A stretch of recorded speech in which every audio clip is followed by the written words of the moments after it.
You know, yesterday I had a chance to talk to Republican Senator Tim Scott, who told me he was a little bit chagrined that the Congressional Black Caucus was not keen on meeting with President Trump. Take a look. What did you make of that? Well, it's just really unfortunate. Here's what we have. We have the President of the United States willing to meet with a powerful group of the Congress members to find ways to improve the quality of life of their citizens. The answer can't be no.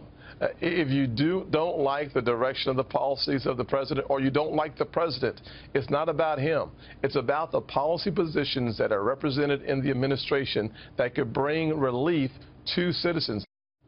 So are Democrats, particularly the Congressional Black Caucus, then missing out on a rare opportunity to work on those issues and to work with the president on the economy? Democratic Congressman and a CBC member himself, Emanuel Cleaver. Congressman, very good to have you. What do you think of your old colleagues there not opting to meet with the president?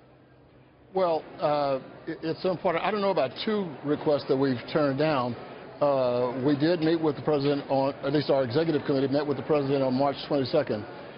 It was a good meeting, and during that meeting, we presented the president through our chair, Cedric Richmond, with a list of the issues that we were concerned about and would like to work with him on. And so when the letter came from Omarosa inviting the CBC back, all of the members, it was declined not as an act of disrespect, but we thought that we would have gotten some response from the president from the earlier meeting with the executive committee. And additionally, I think I need to add that what we did was understand that we're talking to the leader of the free world, realizing he didn't have time to meet with every group that wants to meet with him. So we requested an opportunity to meet with appropriate cabinet members to further deal with the issues that we had left with him. And none of that happened. So the interpretation of the letter was that this was for a social occasion, a social event, and we didn't think that at this point that was needed.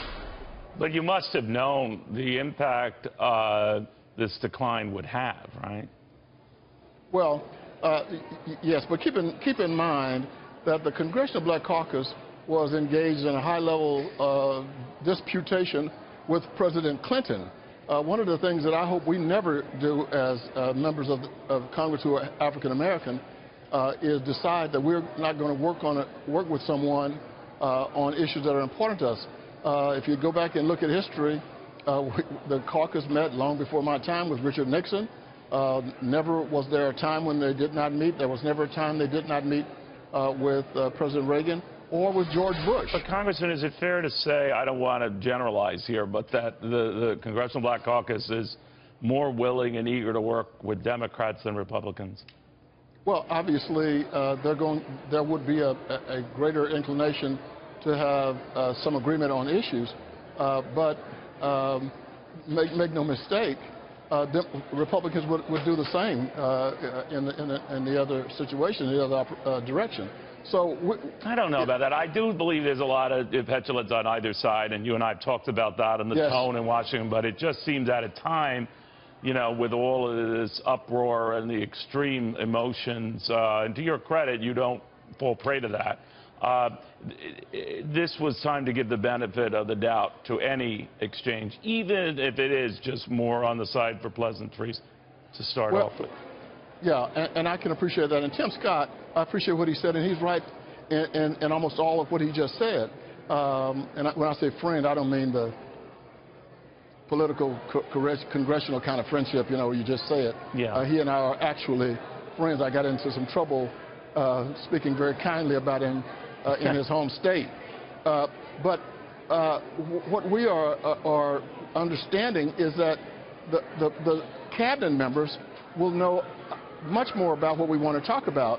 And so meeting with the president, again, taking up his time would not be valuable. And we also thought that he would send a response. Now, the tone is bad, and in that first meeting, the two things that were asked of the president immediately was, would you please be aware of your tone, because it has a negative impact on people, and it can hurt. This was on March 22nd. Right. And the second one was your cabinet. Can you make your cabinet members available? To which the president said yes. But we had no follow-up. We had a falling out with the president of the United States 4 years ago, when I was chair, over something similar. So this action is not reserved for Republicans. Bill Clay, who was one of the founders of the Black Caucus, said we should have no permanent friends and no permanent enemies, just permanent interest. And I have said publicly, and others have, if the president wants to sit down and talk to us about an infrastructure program, he's going to have to push us away to keep us out of the White House. All right, well, that could be promising.